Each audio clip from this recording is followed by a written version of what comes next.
In this video, we'll show you how to take the wobble out of a fast 2-stock. You can tell you've got a fast 2-stock with the side buttons that are used to adjust the length of the stock.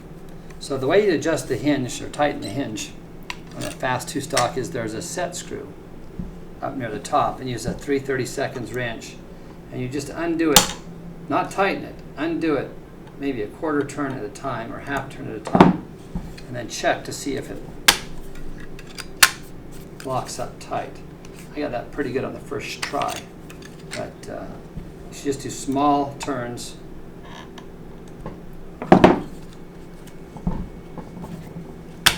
Tight.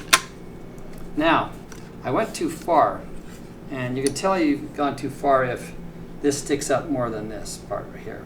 And you see it's not really locked down in the slot. So I need to tighten it up, turn it clockwise a little bit.